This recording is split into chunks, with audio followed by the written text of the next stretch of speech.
All right. Hello, everybody. We are gonna present today on regionalism and the world order after the end of the or since the end of the Cold War, right?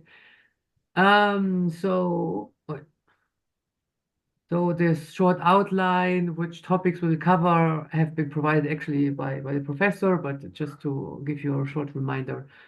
So we will provide you various visions on the global order, then why there has been kind of world blocks after the Cold War.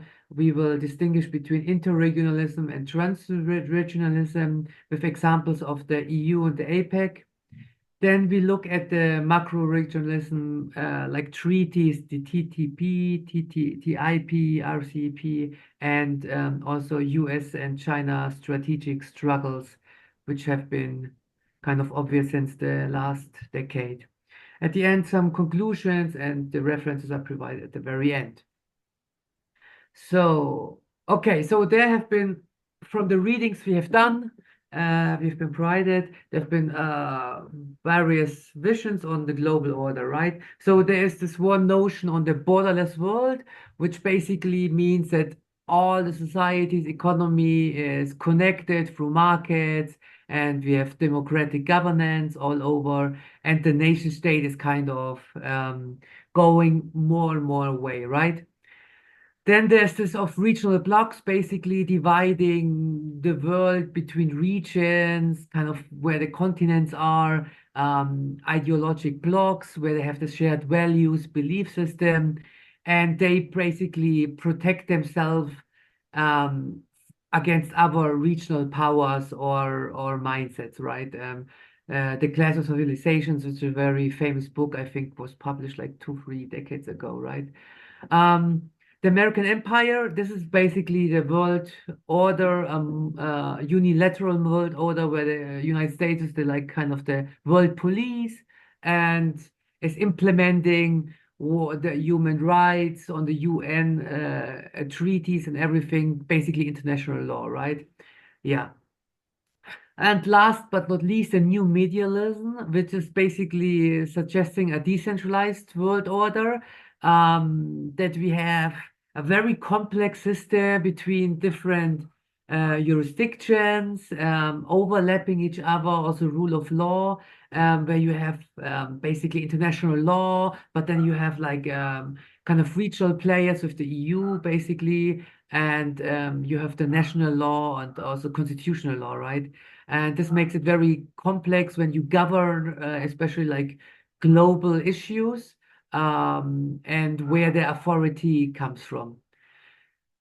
With that being said, regionalism cannot be just seen from a European perspective, but we have also kind of different reasonings and different phenomena which comes close to the what we have in the European Union, but also in other continents, just in a different form or shape. Um, so the world blocks in the early post years of the Cold War, of the post-Cold War area, um, basically in the coming to power in the early 90s, right? Um, so scholars, of course, after the division between the two, basically 2 or 3 blocks, which we had in the Cold War, which was like the West, right? We had the Soviet Union, and then we had also, which is not to is also important to mention, the non-aligned state movements, right? Led by India and by Egypt, basically, right? But after that, all the Soviet Union fell apart, and then we have like the European Union becoming more stronger, more integrated regional bloc. Yeah, being an economic and political player in the world. We have seen NAFTA basically on the North Atlantic air, but it's basically a treaty, and the Asia and Southeast Asia kind of also international organization. Um, yeah, with having different degrees of different degrees and aims of integration and political integration, basically. Yeah. So with that, we had a rise of the regionalism in the starting in the 90s, which kind of was led by all over globally economic liberalizations, opening more borders and markets, and also where still the democratic power was on the rise, basically, right? Um, Lastly, this distinction between interregionalism and transregionalism. So interregionalism is very formal structured interactions between distinct regional groups to provide kind of a cooperation between those regions. Um, it's not only just seen for Europe, but it has Europe has been always as a blueprint basically for this, right? But we have seen it in other regions too, right? And those regions basically then start to create new trade deals or interact with other regions, like as the examples say here, the Mercosur in South Africa and the Asian in Southeast Asia, promoting basically trade and cultural and other cooperation. The trans-regionalism is a little bit more fluid, more flexible, basically, where you have different actors in yeah, acting for more integration, for cultural, economic exchange also. And examples of this is the APEC, which kind of is having a political, includes a political dialogue. There's no formal institutions, but just like meetings when like leaders of those regions or countries come together and talk with each other, right? Yeah. And the example is the APEC, for example, where you have the Asian Pacific region, when leaders come together, discuss different various issues on the transnational area in order to foster trade relations, basically. And now we go on with the case studies, please. Yeah, thank you. First, we have the European Union as a case study. And the European Union is the most advanced example of integration and effort combining extensive economic integration, also political, and including also security dimensions. Molano Cruz warns against treating the European Union as a universal template. It is the one that is oldest in this type of political integration and economic and security integration, but other regions also operate under different realities, and their integration processes must be understood in their own context. So Molano Cruz warns us that we should study all the different integrated um, regions and interrelated places, but he says that the European Union is the most important one, or the most the one that we can learn the most about.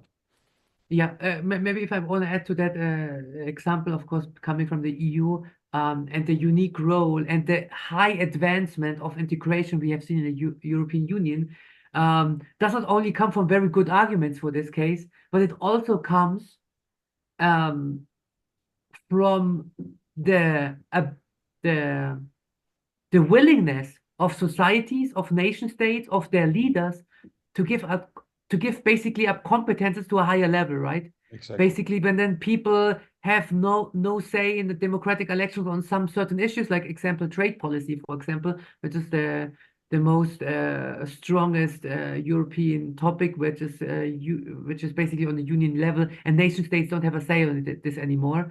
And of course, well, thinking about other countries in other regions, we will, and governments, executive branch, which wants to give up this kind of level, yeah, is very rare to see, of course, right? This the cost at which it comes, basically. Please go ahead. Yeah, can you Oh yeah, sure, I'm in charge of, yeah. perfect. And then we have the Asia Pacific Economic Cooperation, it's the APEC. And this is an example, a perfect example of how trans-regional cooperation, such as the Latin America East Asia Forum, show how economic and political ties can develop across continents. And these arrangements demonstrate that regionalism today is deeply embedded in a broader system of global interdependence. So I think that now the global interdependence and integration goes beyond merely economic integration, and it is more political and security integrated, as it was said before. And with the political changes that we are seeing today, major global powers are having more willing to integrate or to relate themselves with other regions as their needs are also growing.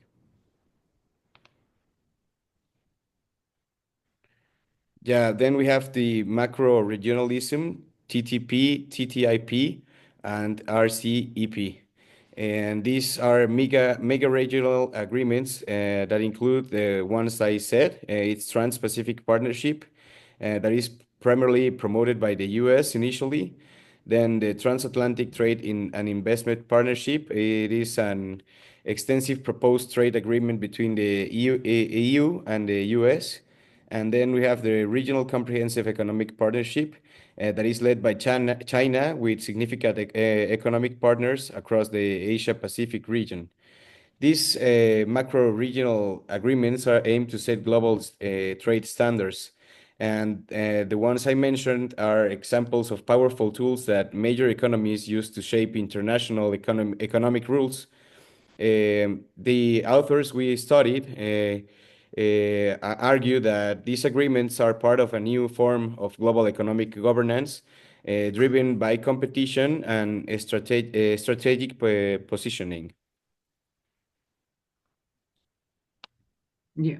Yeah. What one thing which has to be mentioned, of course, is that TTIP was never has never taken effect, right? Basically, because of some European countries not willing to kind of integrate economically wise with some spectacular news on some sort of American animal products, uh, wanting to have them on the shelf in the supermarket, basically, right? So this was very highly populist used, so it never got into effect. Then later on, Trump, of course, came in and was not fan of it, right? Yeah. And then we have a really interesting part of our presentation that is the strategic struggle between US and China. And the TTP, initially led by the US, and the RCEP, led by China, exemplify ongoing strategic competition between the two global powers. And they reflect the ongoing strategic rivalry also. These aren't just trade deals, they are instruments of geopolitical power. And the thing or the fact that they are led by those countries is really important to represent how this rivalry is growing day by day. Molano Cruz emphasizes that states and corporations push these agendas to establish new rules on intellectual property, e-commerce, and investment. These economic agreements are like more geopolitical strategies, and they reflect how they want to consolidate regional and global influence. So these two countries, I think they are planning how to promote more global power and at the same time prevent the other country from having this power. So I think these agreements are really important, and studying them is also important for us because we can see with another view how these countries are trying to grow their global power. Yeah, and in conclusion, we can see that. Early visions of a global order shaped by regional blocks have only been partially realized. Uh, and we have to highlight both deep and shallow integration across various regions. Interregional and macro-regional strategies demonstrate a complex interplay of economic interests and not just economic. We said that they are also about politics and security, and this is about geopolitical power projection and normative influence. Also, concerns persist over the risk of fragmenting the global governance structure, potentially weakening multilateral trade and cooperation frameworks. And understanding this, the world of regions, implies overcoming theoretical Eurocentrism and exploring the interdependence and particularities of regional processes in other latitudes. As I said before, we need to understand every regional processes in their own context and not just about theory. I think this is more practical than just theoretical. And I think that's it so far. These are the references, and thank you very much for your attention. Thank you very much.